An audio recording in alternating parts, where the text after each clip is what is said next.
नमस्कार, आप देख रहे हैं टीएनपी न्यूज। मेरे यानी अंकुर पांडे के साथ। देश की सबसे पुरानी राजनीतिक पार्टी कांग्रेस के लिए आज का दिन बेहद अहम रहा, जहां कांग्रेस को 24 साल बाद गैर गांधी परिवार का नया अध्यक्ष मिला है।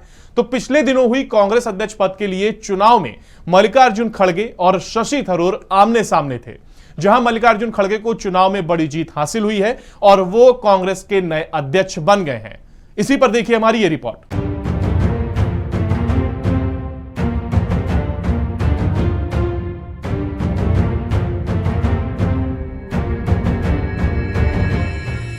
पिछले दिनों से कांग्रेस अध्यक्ष पद को लेकर चल रही अटकलों पर अब विराम लग गया है। आज यानी 19 अक्टूबर को मल्लिकार्जुन खड़गे ने बड़ी जीत दर्ज की है, जबकि शशि थरूर को करारी हार का सामना करना पड़ा है। बता दें कि मल्लिकार्जुन खड़गे देश की सबसे पुरानी राजनीतिक पार्टी कांग्रेस के नए अध्यक्ष बन गए हैं। मल्लिकार्जुन खड़गे को चुनाव में 7,897 वोट मिले हैं, जबकि उनके खिलाफ चुनाव लड़ रहे शशि थरूर को महज 1,072 वोट मिले हैं। वहीं 416 वोट अमान्य हो गए हैं। कांग्रेस अध्यक्ष पद के लिए 9,385 डेलीगेट्स ने वोट डाले थे। वहीं अगर मल्लिकार्जुन खड़गे के राजनीतिक जीवन की बात करें तो वो कांग्रेस में 5 दशक से ज्यादा का समय गुजार चुके हैं। मल्लिकार्जुन खड़गे ने छात्र जीवन में ही राजनीति में कदम रख दिया था, जिसके बाद उन्होंने कभी पीछे मुड़कर नहीं देखा। खड़गे को कर्नाटक की राजनीति का ही नहीं बल्कि केंद्रीय राजनीति का भी अच्छा खासा अनुभव है।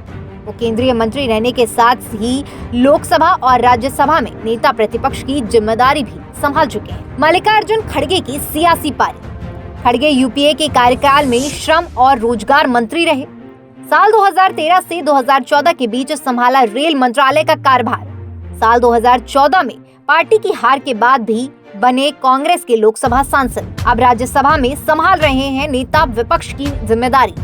दरअसल कांग्रेस अध्यक्ष पद के लिए चुनाव साल 2000 के बाद 2022 में हो रहा है, जहां 22 साल के बाद होने वाला ये चुनाव इसलिए भी अहम है क्योंकि गांधी परिवार से इस बार इस पद के लिए कोई उम्मीदवार नहीं था। बहरहाल अब देखना दिलचस्प होगा कि कांग्रेस की कमान संभालने वाले मल्लिकार्जुन खड़गे पार्टी का फैसला लेने के लिए खुद स्वतंत्र रहेंगे या फिर वो गांधी परिवार के इशारे पर ही काम करेंगे।